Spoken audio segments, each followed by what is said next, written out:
Absolutely. That brings up kind of a separate question that I've been thinking about for a few weeks, and not in relation to you, but in relation to just cultural in general.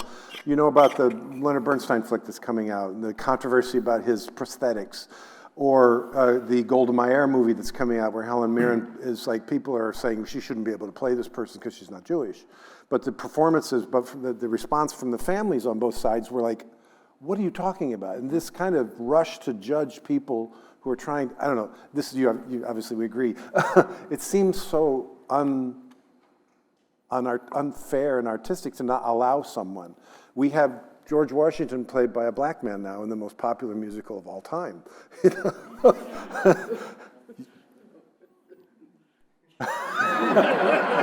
Okay.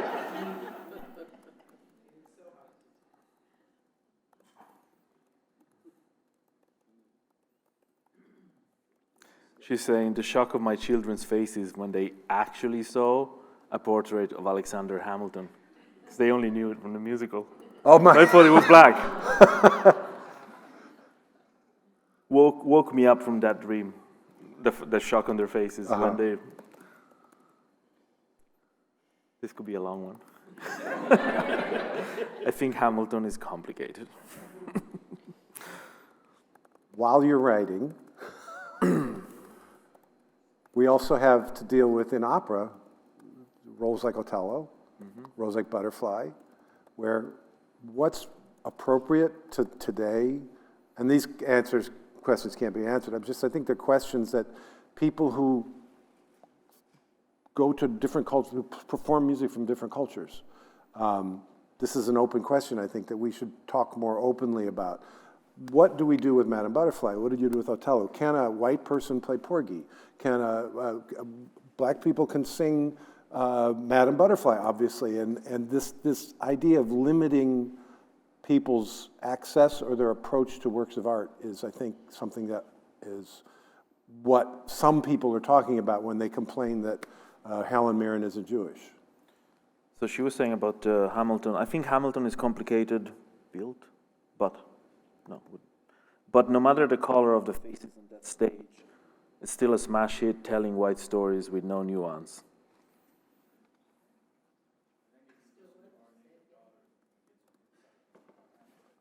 I beg your pardon? I think if you listen to Our Native Daughters, that album, you can get some insight into why Hamilton is complicated.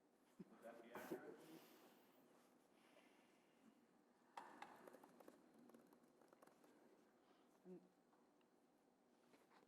Oh, no. No, don't talk. Don't do it. Take your time. Take your time. I mean, if it was one sentence about...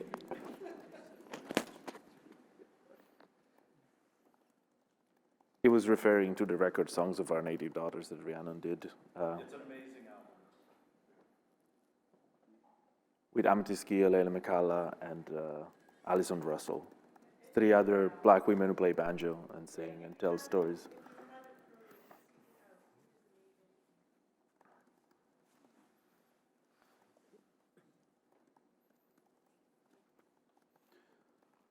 So the whole thing about representation is that it's very, very complicated. With the history of blackface, minstrelsy, and the history of yellowface, the history of racism, it's complicated. Acting is acting, and people should be able to play different parts. But when you get to the history of the United States and the creation of false history using media,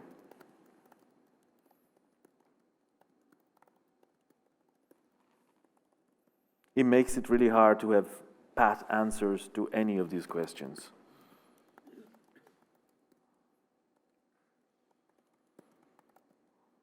Madame Butterfly is an Italian opera.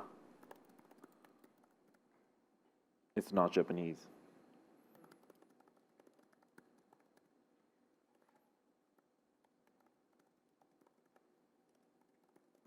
So what does that mean for the people playing it? I don't know.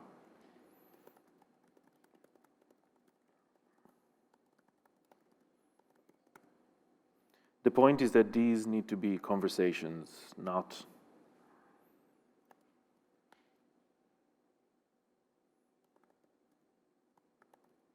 short bites. Yeah. And each situation is different. Exactly. Good. Another question that you've written, obviously, music for yourself, music for colleagues, and large performing forces. How are they different for you in your work process? Not different at all. They all go through either my voice or my fingers. So I have to be able to sing, play them first. There's going to put a natural limitation on what I can write, but that's okay. I write what I write. There's a million composers out there who can write all the things I can't, so I just stick to what I know and play my part. Simple enough, right? And so, another question then, how does the research you've done in historical traditions show up in your work, both in your composing and performing? For example, your new position in the Silk Road Ensemble, does it lead to more research in certain styles? Or in Omar, your Pulitzer Prize-winning opera, how much did the performers need to learn about the traditions you referenced in that work? For Omar, the info is there. I am there. I go and work at least a bit with every cast, even if I can't see the final production. But how much each singer is willing to go into the history is up to them individually. I will say that those who readily do the work are transcendent, when they get up on stage. There's something culturally very compelling about Omar to some of the singers I have talked to, which is exactly what I hoped for. That people will learn about their own land and people through this art form that is so often talking about places and times only tangentially relevant to us as modern human beings. It's opera as cultural artifact. It's opera as school. It's opera as opening a conversation that we have all too seldom. I'm very proud of that aspect of it. Will it be hailed as one of the great American operas? I really don't care. I just wanted to keep doing this kind of work, representing a point of view that of necessity forces us to recognize the incredible complexity of the American experience. Next time I'm going to have to read this in advance, because it's not the simplest. You're doing great. The Silk Road is different. I'm just a guide and idea haver. The unbelievable talent of that ensemble is far beyond anything I could imagine. My job is to provide a nourishing framework with a lot of scope for learning and art making, and just let them get to it. And boy, do they. Wonderful. Is this something you see yourself doing more, like another opera? Or is this a one-off in your mind, or have there been... I have so many ideas.